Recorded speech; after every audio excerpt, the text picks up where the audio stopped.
everyone. Today we will discuss the solution of BZYET 143 जून 2025 वाला paper. इससे पहले के पेपर्स हम कर चुके हैं ऑलरेडी. प्लेलिस्ट का लिंक मैंने डिस्क्रिप्शन में डाल दिया. So let us begin with the first question.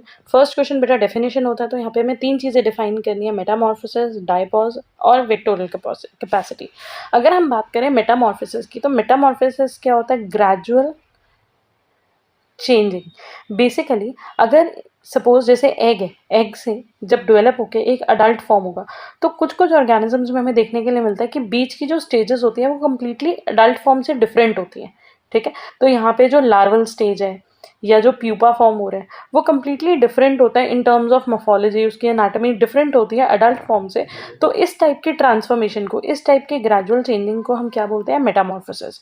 So upon hatching from the egg, the young insect is usually quite unlike the adult. जब एग हैच होता है तो जो इंसेक्ट फॉर्म, मतलब जो इंसेक्ट है, जो यंग इंसेक्ट है, वो अडल्ट फॉर्म से कम्प्लीटली डिफरेंट है. Into which it develops the changes which it undergoes during growth और development to the adult stage. तो ये जो चेंजेस हैं, जब वो एग से एक अडल्ट फॉर्म में चेंज हो रहा है और उस टाइम पे जो जो उसकी स्टेजेस आ रही हैं वो कम्प्लीटली डिफरेंट है. तो इस टाइप की ग्रोथ और डेवलपमेंट को बेटा हम क्या बोलते हैं? मेटामॉर्फोसिस. बट मेटामॉर्फोसिस इतना छोटा सा टॉपिक नहीं है. यहाँ पे हम टाइप ऑफ मेटामॉर्फोसिस भी करते हैं, जिसमें हम इनकम्प्लीट या कंप्लीट मेटामॉर्फोसिस, उनके एग्जाम्पल्स, उनके डिफरेंसेस, कंपैरिजन, और मेटामॉर्फोसिस में कौन कौन से हार्मोन्स इन्वॉल्व होते हैं, तो ये सारी चीज़ें भी इन डिटेल इंपॉर्टेंट है. डेफिनेशन है बेटा डायपॉज. डायपॉज क्या होता है? स्टेट ऑफ इनएक्टिविटी और arrested development which allows an organism to survive a period of unfavourable conditions. मतलब कि जब फेवरेबल कंडीशन नहीं मिल रही, जब ऑर्गेनिज्म के पास ग्रो करने के लिए, डेवलप करने के लिए कंडीशंस अप्रोप्रिएट नहीं है, तो उस टाइम में बेटा वो एक इनएक्टिव फेज में चले जाते हैं. ठीक है, और उस इनएक्टिव फेज को हमने क्या बोल दिया? उस इनएक्टिव फेज को हमने बोल दिया diapause. Development can not be resumed even under favourable condition until diapause is broken by environmental stimuli. तो जब तक एनवायरनमेंट, अगर फेवरेबल कंडीशंस आ भी गई लेकिन वापस एनवायरनमेंट से कुछ स्टिमुलस उस ऑर्गेनिज्म को नहीं मिलेगा, तब तक उसका डायपॉज ब्रेक नहीं होगा. और जब तक डायपॉज ब्रेक नहीं होगा तब तक उसकी ग्रोथ या उसकी डेवलपमेंट वापस रिज्यूम नहीं होगी. तो डायपॉज बेसिकली एक पीरियड है अरेस्टेड डेवलपमेंट का या इनएक्टिविटी का. कब? Under unfavourable conditions. जब फेवरेबल कंडीशंस रिज्यूम होंगी तो उस टाइम पे environmental stimulus like photo period, like light, temperature, appropriate light या अप्रोप्रिएट टेम्परेचर की वजह से डायपॉज ब्रेक होगा और फिर ऑर्गेनिज्म की जो ग्रोथ या डेवलपमेंट है वो वापस रिज्यूम हो जाएगी. ठीक है, नेक्स्ट आ जाता है वेक्टोरियल कैपेसिटी. वेक्टोरियल कैपेसिटी करने से पहले बेटा आपको ना एक चीज़ का डिफरेंस पता होना चाहिए, जो आई गेस काफ़ी बच्चों को शायद पता हो, कि वेक्टर और पैथोजन में क्या फ़र्क है. ठीक है, पैथोजन होता है बेटा डिजीज कॉजिंग माइक्रोब. जो माइक्रोब डिजीज कॉज कर रहे हैं, फॉर एग्जाम्पल अगर हम बात करते हैं मलेरिया की. ठीक है, हमने मलेरिया एक डिजीज़ के बारे में बात करी. मलेरिया किसकी वजह से होता है? मलेरिया का पैथोजन क्या है? प्लाज्मोडियम. ठीक है, प्लाज्मोडियम एक पैरासाइट, मतलब एक प्रोटोजोआ है जो कि मलेरिया कॉज कर रहा है. फाइन, लेकिन हमें पता है कि मलेरिया तो हम हमेशा बोलते हैं कि मस्कीटो बाइट की वजह से होता है. ठीक है, और हमें ये भी पता है कि मस्कीटो बाइट में अनोफिलीज मस्कीटो होता है. अनोफिलीज स्पीशीज होती है जो मस्कीटो जो मलेरिया स्प्रेड करती है. तो यहाँ पे इस केस में वेक्टर क्या हो गया बेटा? मस्कीटो या अनोफिलीज. तो मतलब कि जो जो माइक्रोब डिजीज कॉज कर रहा है वो है पैथोजन, लेकिन उस माइक्रोब को स्प्रेड कौन कर रहा है, एक पर्सन से दूसरे पर्सन तक कैरी कौन कर रहा है, वो हो गया वेक्टर. तो वेक्टर और पैथोजन में डिफरेंस समझना बहुत जरूरी है. अब हम आ जाते हैं वेक्टोरियल कैपेसिटी. वेक्टोरियल कैपेसिटी मतलब as the name suggest, vector की कैपेसिटी, वेक्टर की कैपेसिटी, एक सेकेंड, वेक्टर की कैपेसिटी. अब अगर हम बात करें वेक्टर की कैपेसिटी, अगर हम बात करते हैं वेक्टर कैपेसिटी, तो मतलब कि वेक्टर की कितनी कैपेसिटी है, वेक्टर कितना केपेबल है in transmitting the disease. So it is the capability of a vector for disease transmission to host. एक वेक्टर की कितनी कैपेबिलिटी है डिजीज स्प्रेड करने की, as influenced by behavioural, ecological and environmental factors. मतलब कि it is influenced by behavioral, ecological and environmental factors such as population density, host preference, feeding habits, frequency, duration of latent period, longevity. इसका मतलब है, अब बेटा एक चीज़ सोचो, जैसे अगर मलेरिया की बात करें, मलेरिया किसकी वजह से हो रहा है? एनोफिलीज स्पीशीज़ की वजह से हो रहा है. लेकिन जितने भी एनोफिलीज मस्कीटो हैं, क्या वो इक्वली केपेबल है डिजीज स्प्रेड करने के? नहीं. कोई जो होगा वो बहुत अच्छा वेक्टर की तरह काम करेगा, बहुत जल्दी से, बहुत अपने विग्रसली डिजीज स्प्रेड करेगा, लेकिन कुछ नहीं करेगा. तो ये जो डिफरेंस होता है, ये जो कैपेसिटी, अब ये भी डिपेंड कर सकता है पॉपुलेशन डेंसिटी पे, मस्कीटो की पॉपुलेशन कितनी ज़्यादा है, जितने ज़्यादा मस्कीटोज होंगे, जितने ज़्यादा मच्छर होंगे, ऑब्वियसली डिजीज स्प्रेड उतना ज़्यादा होगा। होस्ट प्रेफरेंस, फीडिंग हैबिट्स, तो ये सारी चीज़ें जो होती हैं वो डिसाइड करती हैं वेक्टोरल कैपेसिटी को, ठीक है। नेक्स्ट क्वेश्चन हमारा है difference between mechanical and biological vector, hemimetabolous and holometabolous development. अगर हम बात करें मैकेनिकल एंड बायोलॉजिकल वेक्टर, अब आप लोगों को पता है कि वेक्टर वो ऑर्गेनिज्म है जो डिजीज को स्प्रेड कर रहा है, ठीक है। मैकेनिकल वेक्टर का मतलब हुआ बेटा जो सिर्फ मैकेनिकली फिजिकली ट्रांसफर कर रहा है, the vector the organism which is just picking the microbe from one place and dropping it और transferring it to the another place, तो वो हो गया मैकेनिकल वेक्टर। तो mechanical vector merely transfers the infective stages of parasite without being parasitic development, वो उस parasite को, उस माइक्रोब को एक जगह से दूसरी जगह ट्रांसफर कर रहा है, लेकिन उस माइक्रोब की, सपोज करो लेट्स से अगर कोई भी, अगर हाउस फ्लाई या कॉकरोचेस, एंटमीबा एक माइक्रोब है, एक प्रोटोजो है जिसको वो एक जगह से दूसरी जगह पे ट्रांसफर करते हैं, ठीक है। तो अगर वो एंटमीबा को ट्रांसफर कर रहे हैं तो एंटमीबा के डेवलपमेंट में, एंटमीबा की लाइफ साइकिल में उनका कोई रोल नहीं है, वो उसकी लाइफ साइकिल में उसके रिप्रोडक्टिव फेज या एसेक्सुअल फेज कंप्लीट करने में बिल्कुल भी हेल्प नहीं कर रहे, ठीक है। तो मैकेनिकल वेक्टर्स मतलब कि ट्रांसमिट करते हैं pathogen by the way of their secretion and contaminated external surface body. ये भी हो सकता है कि वेक्टर जो, मान लो जो भी फ्लाइज है उसकी लेग्स पे वो माइक्रोब चिपक गए और दूसरी जगह पे जाके कंटामिनेशन स्प्रेड हुई, मतलब एक्सटर्नल सरफेस से। ये भी हो सकता है कि अगर मान लो मस्कीटो मील के टूवर्ड्स, जब मस्कीटो कुछ खा रहा है, किसी ह्यूमन ब्लड मील पे है या कोई और कहीं पे कुछ वो इनगल्फ कर रहा है, कहीं पे कुछ वो खा रहा है, तो उस टाइम में वो माइक्रोब उसके अंदर चला गया और जब जाके उसने किसी ह्यूमन को या किसी ऑर्गेनिज्म को बाइट करा तो वहाँ पे उसने वो सिक्रीट कर दिया अपने सलाइवा के थ्रू, ठीक है। बट उसका काम सिर्फ वो एक कैरियर की तरह, हाँ आप इसको ये मान सकते हो कि वो सिर्फ एक फिजिकल कैरियर है, ठीक है। Serve as mere contaminators, pathogen do not undergo multiplication और डेवलपमेंट इनसाइड देयर बॉडी। जो भी पैथोजन है वो वेक्टर की बॉडी के अंदर मल्टीप्लाई या रिप्रोड्यूस या डेवलप नहीं करता, मतलब कि मैकेनिकल वेक्टर पैथोजन के डेवलपमेंट में या मल्टीप्लिकेशन में हेल्प नहीं करता। ऑन द अदर हैंड अगर हम बायोलॉजिकल वेक्टर की बात करते हैं तो बायोलॉजिकल वेक्टर करते हैं, दैट मीन्स बायोलॉजिकल वेक्टर का एक इंपॉर्टेंट रोल होता है उस पैथोजन के लाइफ साइकिल में, ठीक है। पहले डेफिनेशन देखते हैं। It is the vector in which the parasite undergoes a part of development before it gets transfer, मतलब कि एनोफिलीज मस्कीटो ने लिया किसको, प्लाज्मोडियम को, क्योंकि प्लाज्मोडियम मलेरिया स्प्रेड करते हैं।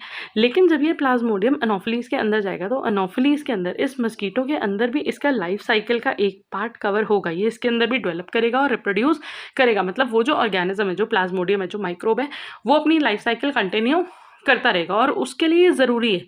अगर कोई प्लाज्मोडियम एनोफिलीज की बॉडी में एंटर नहीं करता, एनोफिलीज मस्कीटो की बॉडी में एंटर नहीं करता, तो उसकी वो लाइफ साइकिल कंप्लीट नहीं हो पाएगी, ठीक है। तो एनोफिलीज उसको एनोफिलीज, ये प्लाज्मोडियम जो है वो किसको ट्रांसफर कर रहा है बेटा, ह्यूमंस को। तो बिफोर ट्रांसफर यहाँ पे जो एनोफिलीज है, जो प्लाज्मोडियम है, वो रिप्रोड्यूस कर रहा है या फिर वो डेवलप कर रहा है, ठीक है। So this is how biological vector जो होते हैं वो हेल्प करते हैं पैथोजन की लाइफ साइकिल को कंप्लीट करने में, उनको ग्रो और रिप्रोड्यूस करने में, ठीक है। तो female anopheles mosquito in case of plasmodium, biological vectors में undergo multiplication, propagation and development inside the arthropods body. तो मतलब बायोलॉजिकल वेक्टर के अंदर जो पैथोजन होता है, यहाँ पे स्टार्टिंग में लिखना चाहिए pathogen undergo multiplication, propagation and development inside the arthropods body, मतलब इंसेक्ट की बॉडी के अंदर। Acquire pathogenic agents in act of blood feed, इनको ब्लड मील के टाइम पे जब ये किसी ह्यूमन का को बाइट कर रहे हैं, उसका ब्लड सक कर रहे हैं, तो अगर उस ह्यूमन को मलेरिया था तो वो उस ह्यूमन से जो मलेरिया का जो प्लाज्मोडियम है वो मस्कीटो के अंदर जाएगा और मस्कीटो से फिर वो नेक्स्ट ह्यूमन के अंदर जाएगा। नेक्स्ट है बेटा हेमी मेटाबोला एंड होमो मेटाबोला, मतलब कि ये हम प्रीवियस भी आई गेस कई क्वेश्चन आ चुके हैं जिसमें मेटामॉर्फोसिस के टाइप्स पे क्वेश्चंस आते हैं। तो इनकम्प्लीट मेटामॉर्फोसिस को हम बोलते हैं हेमी मेटाबोला और होलो हम बोलते हैं हम कंप्लीट मेटामॉर्फोसिस को। These insects also have 3 changes in the life cycle, namely egg, adult, young one और एडल्ट। मतलब यहाँ पे बेटा क्या है, एग है, एक यंग स्टेज है और एक एडल्ट स्टेज है, ठीक है। कंप्लीट मेटामॉर्फोसिस में होता है एग, फिर होता है लार्वा, फिर होता है प्यूपा और फिर होता है एडल्ट। अभी जब हमने बिगनिंग में मेटामॉर्फोसिस की डेफिनेशन डिस्कस करी थी तो हमने वहाँ पे पढ़ा था कि ये जो फॉर्म्स होती हैं ना, ये एक दूसरे से मॉर्फोलॉजिकली कंप्लीटली डिफरेंट है। मतलब कि एग इवेंचुअली किस में डेवलप हो रहा है, एडल्ट में, लेकिन जो हमें बीच में फॉर्म्स देखने के लिए मिलेंगी वो हमें कहीं से भी नहीं रिजेंबल करेंगी एडल्ट से लगती हुई, ठीक है। लेकिन इनकम्प्लीट मेटामॉर्फोसिस के अंदर ये जो यंग स्टेजेस होती हैं इनको बेटा हम निम्फ भी बोलते हैं, ठीक है। एक सेकेंड, इनको हम बोलते हैं निम्फ, NYMPH। और कभी कभी निम्फ बोलते हैं या कई बार हम इसको इंस्टार स्टेजेस भी बोलते हैं। और ये भी हो सकता है कि यंग फॉर्म्स एक ना हो, 2 से 3 हो, मतलब पहले एक निम्फ या इंस्टार फॉर्म थी, फिर वो दूसरे में चेंज हुआ, तीसरे में, और फिर इवेंचुअली चेंज हुआ अडल्ट फॉर्म में। ठीक है, लेकिन फिजिकली वो एक दूसरे से कंप्लीटली अनलाइक नहीं है, वो रिजेंबलिंग है। इट इज़ लाइक ह्यूमंस, जैसे हम लोग होते हैं, जब हम डेवलप हो रहे होते हैं और हम बड़े हो जाते हैं, तो जो हमारे, जब हम बच्चे हैं, टीनेज हैं, या टीनेज से अडल्टहुड में आ रहे हैं, तो हमारा फेस, हमारा बॉडी स्ट्रक्चर तो सेम है ना, रिजेंबलिंग है। तो उसी टाइप से होता है। The young are known as naiads and are aquatic. They are different from adults in habit and habitat. अब यहाँ पे डिफरेंस क्या आ रहा है, वो डिफरेंट है, वो सिमिलर है मॉर्फोलॉजी में, उनके मॉर्फोलॉजिकल फीचर्स सेम है, लेकिन जो हैबिट है और जो हैबिटेट है, यंग वन की हैबिट्स और अडल्ट की हैबिट्स जो होंगी वो डिफरेंट होंगी। ठीक है। They breathe by means of tracheal gills. The insect have completely grown wings that are suitable for aerial life after their last molt. जब उनकी लास्ट मोल्टिंग हो जाती है, जब अडल्ट फॉर्म में आ जाते हैं, तो इंसेक्ट्स के पास विंग्स होते हैं जिससे वो अपनी एरियल लाइफ मतलब इजीली उड़ सकता है।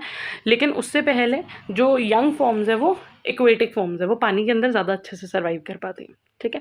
कंप्लीट मेटामॉर्फोसिस की अगर बात करें तो याद रखना है, हेमी मेटाबॉलिस मतलब कि इनकम्प्लीट मेटामॉर्फोसिस, इसमें स्टेजेस होती हैं एग, यंग और अडल्ट। जो यंग स्टेजेस होती हैं वो कम्प्लीटली डिफरेंट नहीं होती अडल्ट स्टेजेस से, लेकिन हाँ डिफरेंस होता है हैबिट में और हैबिटेट में। ठीक है। अगर हम बात करते हैं होलो मेटाबॉलिस की, तो वो होता है कंप्लीट मेटामॉर्फोसिस। इनके 4 स्टेजेस होती हैं, like egg, larva, pupa and adult. Majority of insects undergo complete metamorphosis. Larva of butterflies are called caterpillar। और caterpillar butterfly से you know कि caterpillar और butterflies तो देख के भी कहीं से related नहीं लगते। Larva differs greatly in form from adult. Compound eyes are absent in the larval forms। ठीक है। सो एक और स्क्रीनशॉट है, आप इसके बेसिस पे भी जहाँ से आपको इजी लगे आप कर सकते हो। हेमी मेटाबॉलिस, इनकम्प्लीट मेटामॉर्फोसिस होती हैं, 3 स्टेजेस होती हैं, एग, निम्फ और अडल्ट। इमेच्योर या यंग फॉर्म्स को हम निम्फ बोलते हैं, जो स्मॉल होती हैं, विंगलेस होती हैं और हैबिटेट शेयर आपस में करते हैं।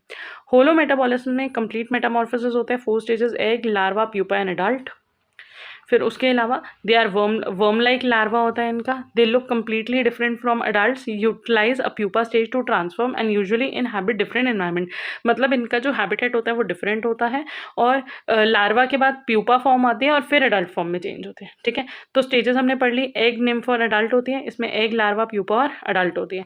उसके बाद इमेच्योर अपीयरेंस, हेमा मेटाबॉलिस में निम्फ जो है वो अडल्ट के सिमिलर लगते हैं, लेकिन वो विंगलेस होते हैं और स्मॉल होते हैं। होलो मेटाबॉलिस में ड्रास्टिकली डिफरेंट होते हैं अडल्ट फॉर्म से। ठीक है। ट्रांसफॉर्मेशन, हेमी मेटाबॉलिस में कोई प्यूपा स्टेज नहीं आती, लेकिन होलो मेटाबॉलिस में प्यूपा स्टेज प्रेजेंट होती है। हम ऐसे मान के चल रहे हैं कि लार्वा तो अडल्ट से बहुत ही ज़्यादा डिफरेंट था, तो लार्वा प्यूपा में ट्रांसफर होगा और प्यूपा जो है वो अडल्ट फॉर्म में ट्रांसफर होगा। ठीक है। हैबिटेट की बात करें, हेमी मेटाबॉलिस में निम्फ और अडल्ट जो होते हैं वो सेम हैबिटेट शेयर करते हैं, फूड सोर्सेज और हैबिटेट सेम हो सकते हैं। ठीक है। कभी कभी नहीं भी होते। होलो मेटाबॉलिस में लार्वा और अडल्ट जो है वो कम्प्लीटली डिफरेंट हैबिटेट और फूड सोर्सेज उनके होते हैं। Examples, grasshopper, cockroach, termite, bug, dragonflies, ये हो गए बेटा हेमी मेटाबॉलिस के। और होलो मेटाबॉलिस के बटरफ्लाई, मॉथ, बीटल्स एंड बीस और वास्प।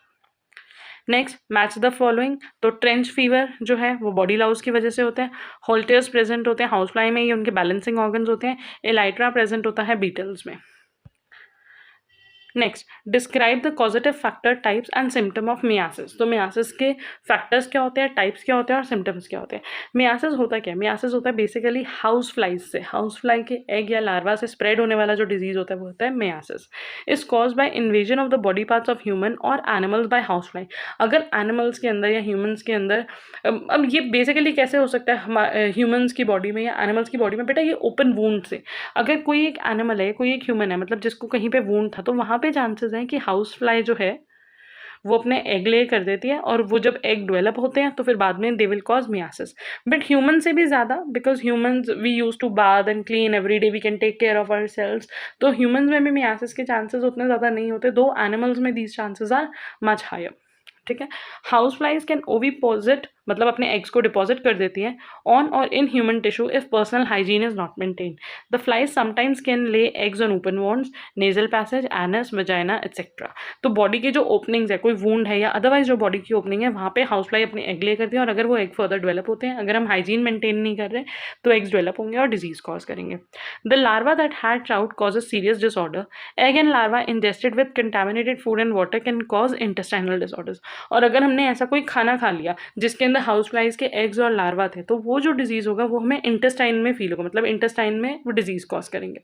तो मियासिस बेसिकली एक पैरासिटिक इन्फेक्शन है caused by the infestation of live human और animal tissue by dipterous larva that is maggots. तो हाउस फ्लाई जो है वो एग ले करेगी, egg will develop into larva, और इन लार्वा को बेटा हम बोलते हैं मैगट्स। ठीक है। While it is most common in tropical and subtropical region, it can occur everywhere under specific sanitary and environmental condition. ये डिजीज़ कहीं पे भी हो सकता है, हर जगह हमें हाउस फ्लाइज दिखती है बट हमें उनके एग्स और लार्वा जो मैगट्स है वो इजीली नहीं नजर आते। बट हाँ, मैगट इन्फेक्शन एनिमल्स में if not taken care properly, जो हमारे स्ट्रीट एनिमल्स होते हैं, जो अनटेम्ड एनिमल्स होते हैं, उसमें हमें ये डिजीजेस बहुत कॉमनली देखने के लिए मिलते हैं। Causative factors. The primary cause is the deposition of egg or larva by specific species of flies. This can happen through several mechanisms. तो ये हो क्यों रहा है? क्योंकि एग या लार्वा डिपॉजिट हो रहे हैं वहाँ पे। क्यों हो रहे हैं? डायरेक्ट एग लेइंग, मान लो हाउस फ्लाइज वगैरह ने एग ले करे कहीं पे भी, किसी ऑर्गेनिज्म की स्किन पे, किसी ह्यूमन एनिमल की स्किन पे या उनके कपड़ों पे, जिसकी वजह से वो डेवलप हुए। तो वूंड अट्रैक्शन, वूंड पे हाउस फ्लाइज जो होती हैं, जो फ्लाइज होती हैं वो बहुत जल्दी अट्रैक्ट होती है, तो वहाँ चांसेस होते हैं कि वो वूंड पे एग्स ले कर दें। वेक्टर ट्रांसपोर्ट, कभी कभी कुछ फ्लाई एक जगह से दूसरी जगह पे ह्यूमन पे जा रही है। अब ये जो फ्लाई थी इसके लेग्स पे एग्स अटैच थे, ठीक है। तो some fly attach their eggs to the blood sucking insect which then deliver the larva to the host during the bite. Poor sanitation, environment with high fly population and limited hygiene, जहाँ पे house flies बहुत ज़्यादा हो और हम hygiene maintain ना करें तो वहाँ पे भी ये जो स्प्रेड के चांसेस होते हैं ये बढ़ जाते हैं। Symptoms. The symptoms of miasis depends upon the area invaded by the larvae. Obviously, कहाँ पे वो मैगट्स ने, कहाँ पे वो लार्वा ने इन्वेड करें, इन्फेक्शन कॉज करे, अटैक करे, जो सिम्टम्स होंगे वो उसी बेस पे होंगे। तो यहाँ पे सबसे पहले टाइप्स के नाम देखते हैं: cutaneous myiasis, nasal myiasis, oral myiasis, ophthalmomyiasis and intestinal myiasis. Cutaneous मतलब स्किन को रेफर करते हैं, तो मैगट्स जो होते हैं वो इन्वेड करते हैं, अटैक करते हैं या प्रेजेंट होते हैं स्किन पे, जिसकी वजह से अल्सर्स और डीप वुंड्स होते हैं। नेजल मियासिस मतलब नेजल पैसेज में, मतलब कि नोज में। तो नेजल पैसेज में मैगट्स एंटर करेंगे और ऑब्स्ट्रक्ट कर देंगे, जिसकी वजह से इरिटेशन होगी। It also cause result in facial oedema and fever हो सकता है, और फेस पे स्वेलिंग होनी शुरू हो जाएगी। ठीक है। Oral myiasis, the larva causes crawling sensation and buzzing noises in the year. अगर किसी के कानों में इन्फेक्ट कर दिया तो कानों में मैगट्स जो होते हैं ना बेटा वो इजीली विजिबल होते हैं, दोज आर नॉट माइक्रोस्कोपिक, और छोटे छोटे क्रॉलिंग टाइप कीड़े लगते हैं। तो बेसिकली उनकी जो क्रॉलिंग सेंसेशन होंगी, जो बजिंग नॉइजेज होंगे वो ईयर में फील होंगी। Entry of larva in the middle ear can make their way to the brain, क्योंकि हमारा ईयर जो होता है वो ब्रेन से कनेक्टेड होता है, तो it can cause serious complications. अगर ईयर में इन्फेक्शन होता है तो वो ब्रेन तक अफेक्ट कर सकता है। Ophthalmomiasis in the eyes causing severe irritation, edema and pain. Intestinal, जैसे अभी हमने कहा था, अगर हमने कंटामिनेटेड फूड के साथ इन मैगट्स को, लार्वा को इनगल्फ कर लिया तो हमारे इंटेस्टाइन में मियासिस हो सकता है। So myiasis of gastro intestinal tract may be asymptomatic and can lead to abdominal pain, vomiting and diarrhoea. Asymptomatic मतलब हो सकता है कि कभी कभी हमें नहीं पता चलेगा, हमारी बॉडी में कोई सिम्टम ही नहीं आ रहा इसका, लेकिन कभी कभी एब्डोमिनल पेन, वॉमिटिंग, डायरिया जैसी चीज़ें होती हैं। अदर इंक्लूड यूरिनरी मियासिस, अगर किसी के यूरिनरी ट्रैक में एंटर हो गए। माइग्रेटरी मियासिस, क्योंकि अगर बॉडी के अंदर एंटर हो गए तो हो सकता है एक जगह से दूसरी जगह पे ट्रैवल करते हुए चले जाएं थ्रू ब्लड।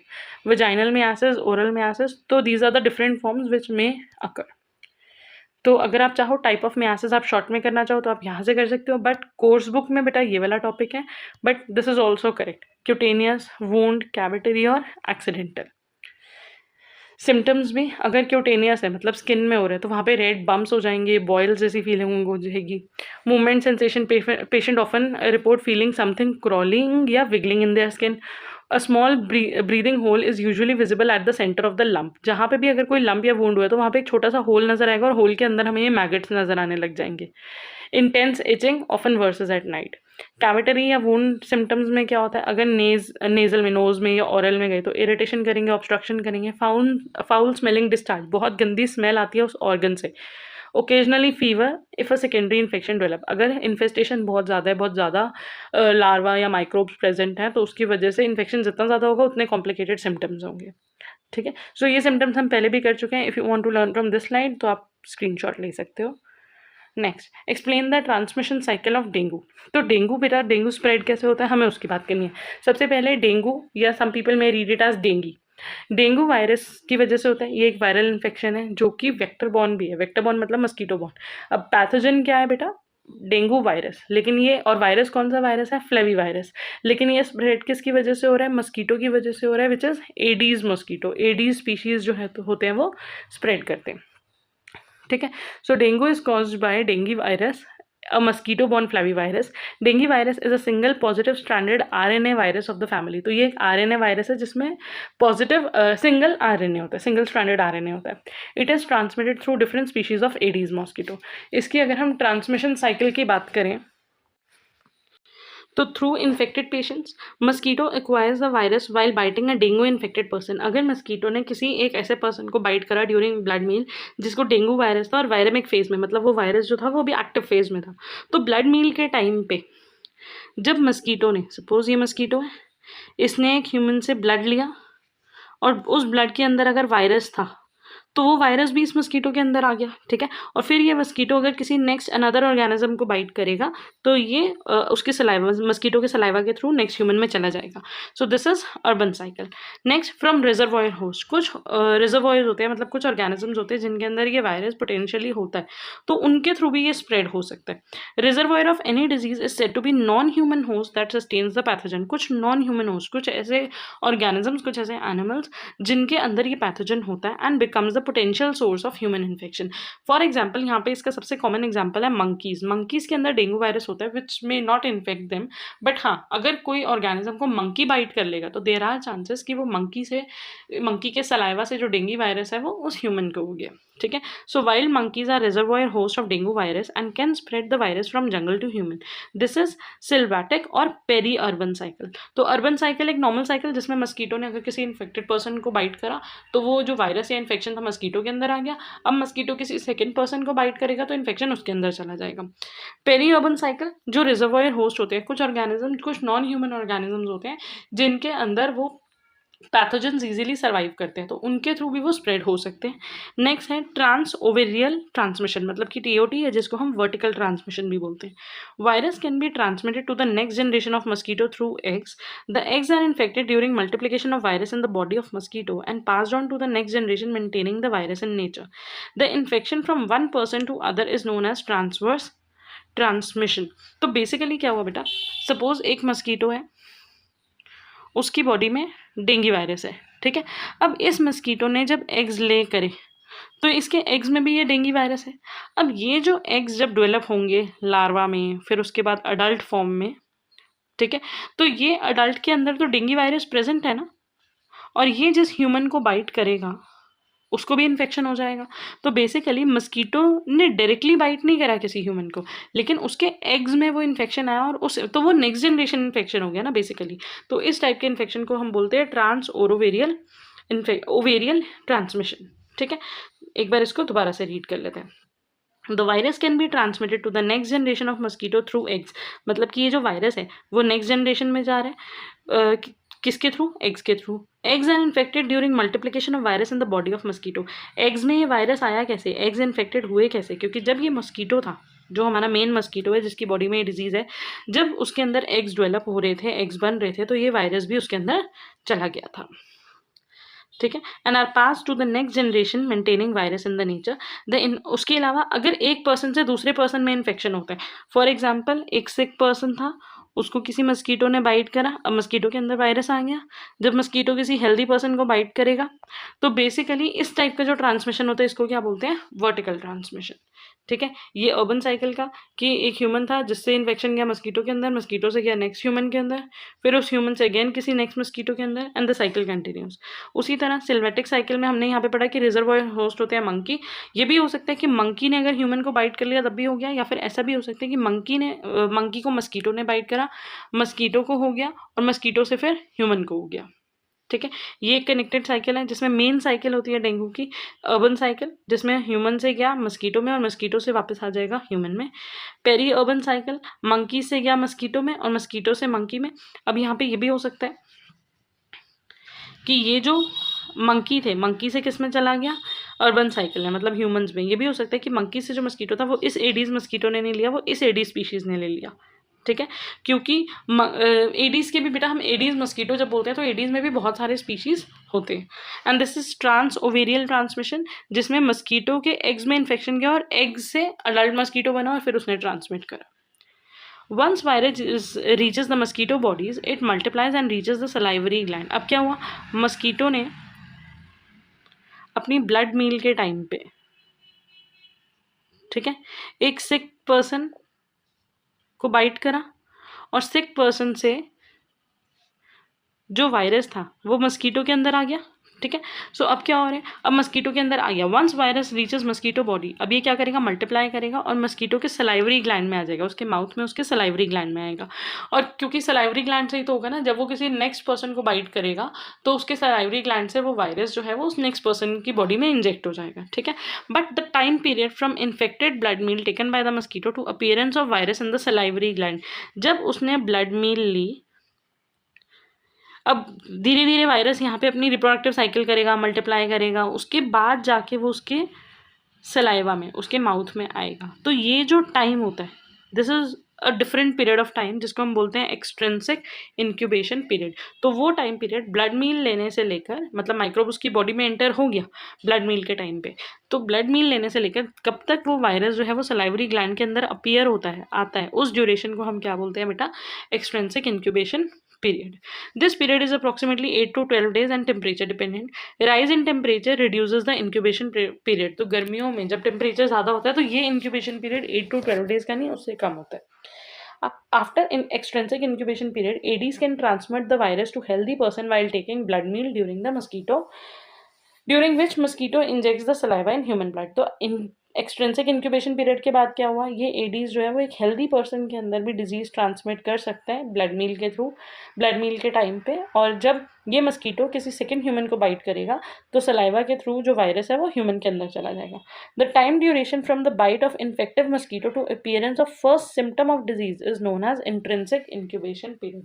अगर हमें मच्छर काटा और मच्छर काटने के बाद मुझे डेंगू हो गया, ठीक है, तो उस पीरियड को, मच्छर काटने से लेकर जब तक मुझे डेंगू हुआ, तो उस पीरियड को हम क्या बोलते हैं, इंट्रिंसिक इंक्यूबेशन पीरियड। ये पीरियड भी नियरली 7 to 8 days या 7 to 10 days का होता है, depending upon different diseases and different species. तो हमें अगर कभी सपोज मलेरिया हो गया, डेंगू हो गया, तो हम बहुत जल्दी सोच लेते हैं, मैं वहाँ गई थी ना, मुझे मच्छर काटा था, हम स्कूल गए थे, मैं मच्छर काटा था, हम कॉलेज गए थे, मैं मच्छर काटा था। बट वो कल मच्छर काटने से आज डेंगू नहीं हुआ, या कल मच्छर काटने से आज मलेरिया नहीं हुआ। मे बी हम 5 days पहले, 7 days पहले, 8 days पहले कहीं कहीं गए थे और वहां पे हमें मच्छर काटा, क्योंकि जो सिम्टम्स अपीयर होने में टाइम लगेगा वो इंक्यूबेशन पीरियड है and it is nearly a week.